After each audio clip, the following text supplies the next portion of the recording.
another one there. Everywhere.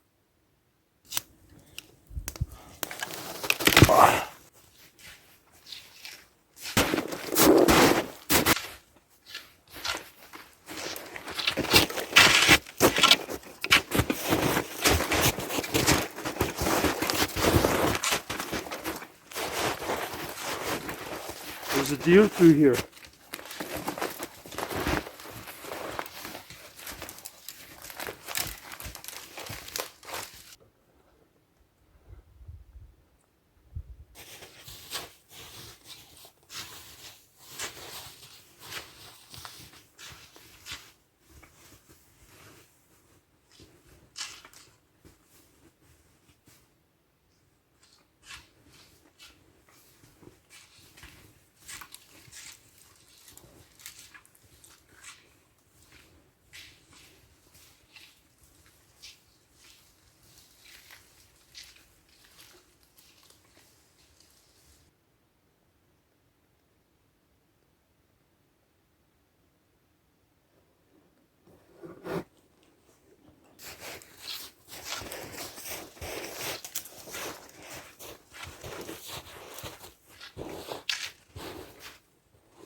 Deeper down here out in the open, eh?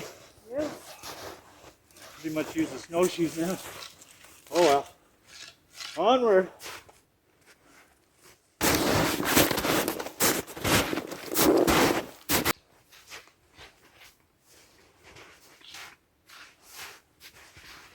Easier here on the hill.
Wow, this is nice up here.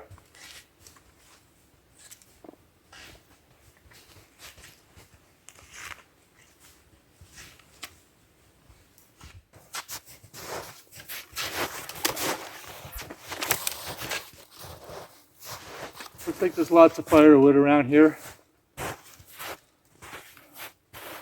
Oh, there's a big dead tree there. So if I want to go under there, there's another one there. This is a pretty good spot. We're fairly out in the open. And yeah. Woo!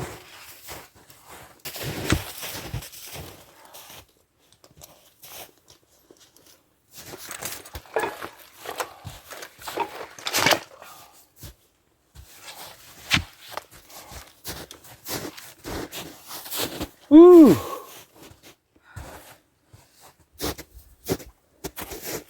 Oh, oh yeah. That feels good. It does. Hey folks, I'm Glenn. I'm Maureen. Well, here we are at our outpost base camp in the back 40 of our property. It's a nice spot, quite secluded, and over a few hills and a couple valleys and around a wetland and the whole bit there today. So it was quite a jaunt, but I think this is a nice location because it'll really help us with our recording, the nature recording that we do. We put our recorders out in the woods and we record the night sounds and all the day sounds, the birds and wolves and everything that makes a sound out in the bush. It's just really nice to have those archives. I haven't heard any spring songbirds yet, so I guess we're ahead of the curve for the spring migration for our recordings. And we have our trail cams with us as well. We're going to put a few trail cams up. I noticed that there is all kinds of fresh maple saplings that have been browsed. And so there's quite a bit of deer and moose activity around. So lots of sign as well. Yeah, so we're going to take a little break here and get something to eat, get a coffee going, and take a look around and scout out the area. What I've seen on the way in, there are a few dead trees out and about, so we decided, well, that won't be a place that we make camp. They're leaners from storms and whatnot this past winter, I suppose, and so that's not a good place to set camp up. But there's a nice wide open spot here. We can have a campfire out in the open here, and yet there's enough bush all around us that I think will be fairly wind protected as well. There's water down below, not too far. Oh, I saw a yellow birch tree on the way in, so there's some nice fire starter for us. And we'll scout out for other resources, and I think I'm going to get some firewood as I do that. Maybe we can get a coffee going or something there. Coffee. Sounds good.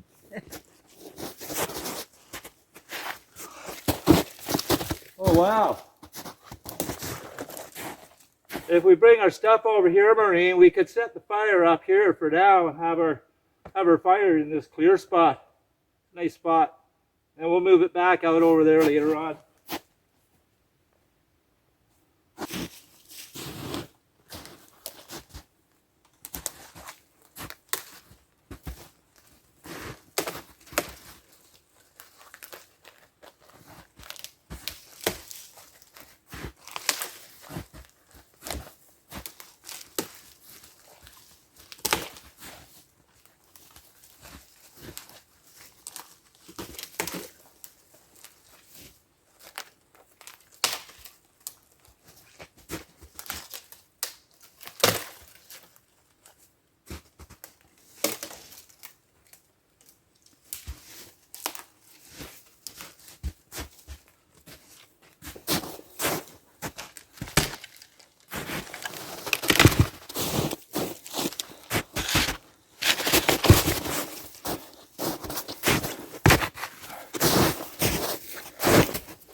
Widowmakers everywhere.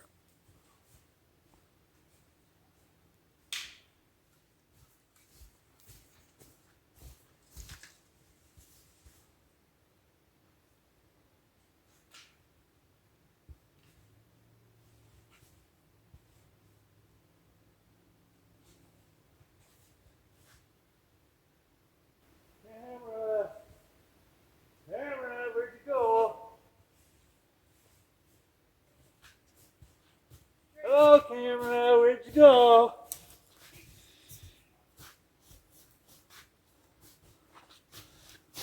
Camera. Oh, there it is.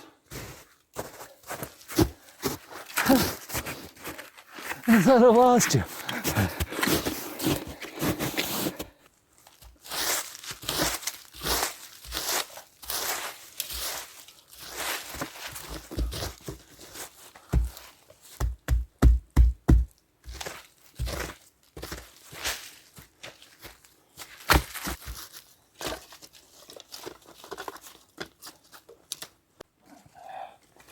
So what I'm doing here is I just put a few sticks down on the wet ground, just a few 1-inch sticks, and then on top of that I'm going to build my fire tinder and whatnot on top of that fire lay. And then once I get the smaller stuff going, then I'll add larger stuff as we go, and that way we can get a coffee going. And I've also got a bunch of this fine piney stuff. It's what I call fine piney. It's very dead material from old spruce and fir trees. From the pines.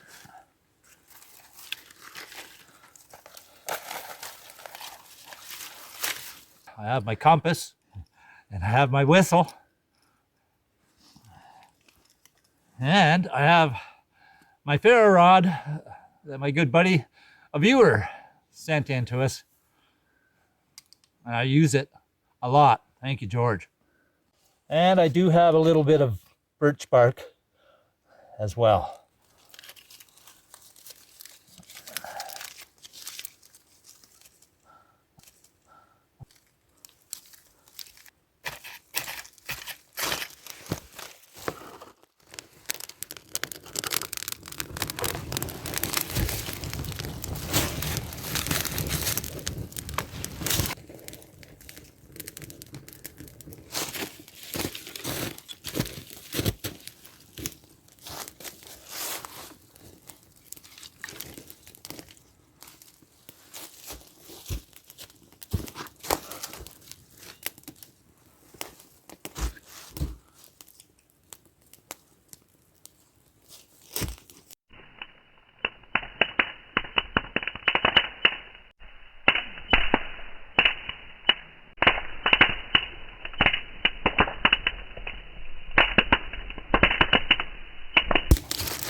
This is a saw that I bought when I think I was around 17 years old. Yeah, about 47 years or so ago, something like that. Done me a lot of good in the bush, that's for sure.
There you go. Thank you.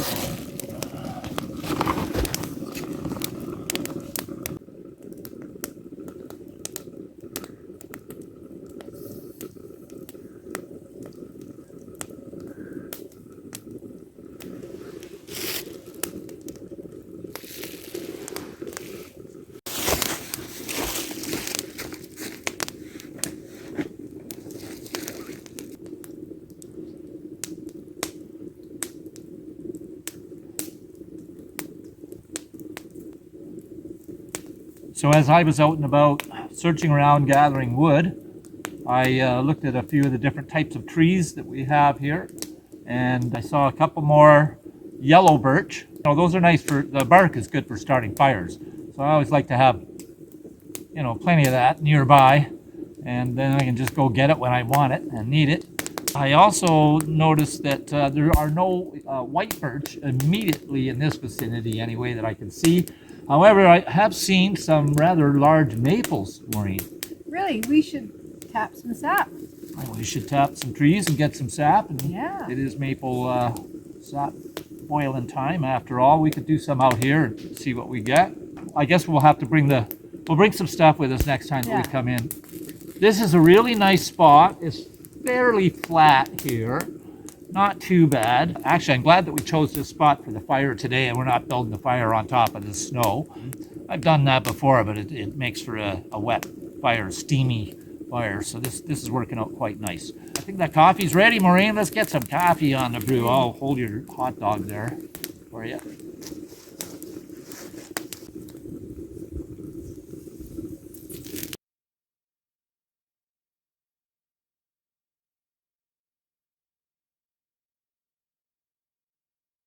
Oh, your hot dog's getting darker than mine. Have you turned yours? Yeah, I keep turning mine. I was going to say, maybe it's nice and dark on the bottom.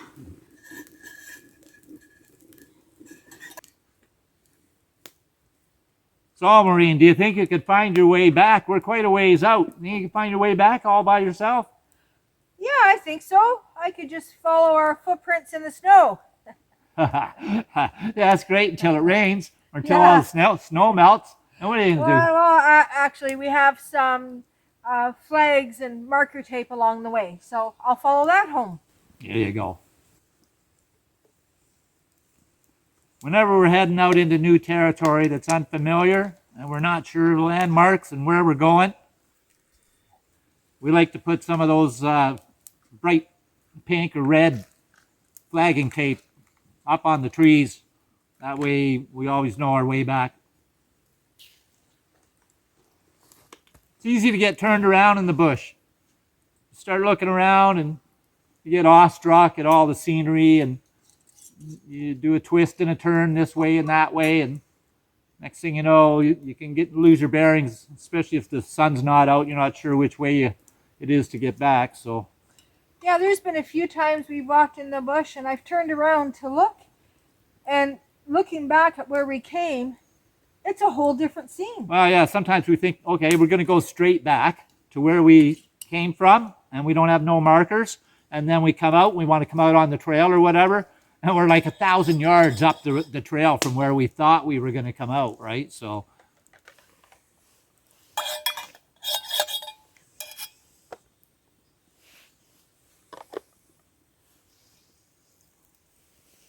Coffee? thank you.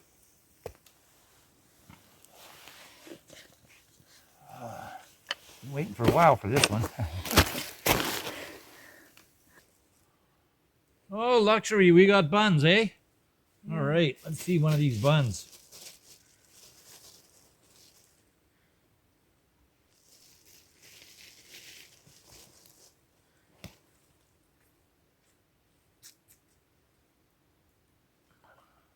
The outside first.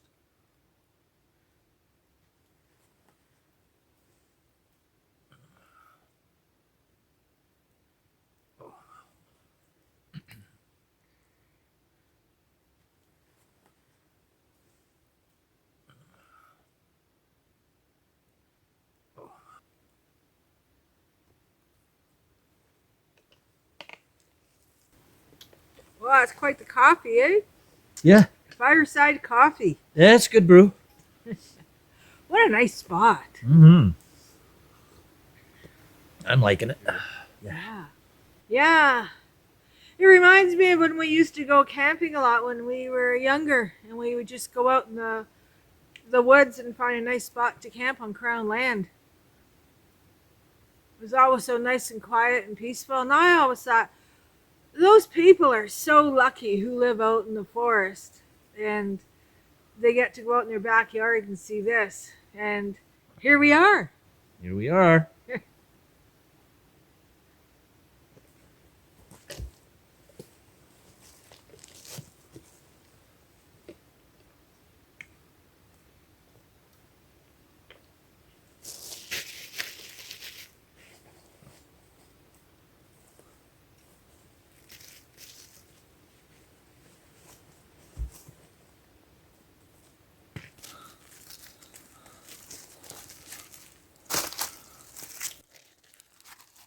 Oh, there you go. Ouch. Whoo!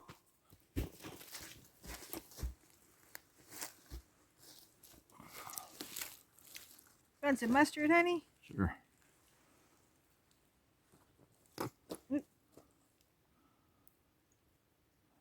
Cute.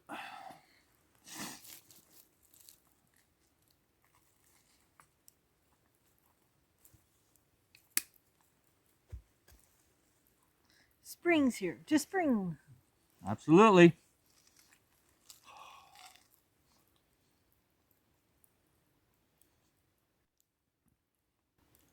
So once we get camp established, I think what we'll do is, if I can't find any really nice straight, dead, standing lumber right here in the vicinity, I know where there's some back just up the next hill. It means transporting it. I guess if we scout out enough, we'll be able to find some stuff. But I do have some other stuff in mind that I saw that'll make some really good ridge poles and some good lumber for the structure. And it'll be a rough shelter for us, and we'll be able to spend the night if we want. And it'll keep us out of the rain and the wind. It'll be roughing it. And then we can put the trail cams out, come check on them, check out the nightlife, so to speak, and we'll set the recorders out.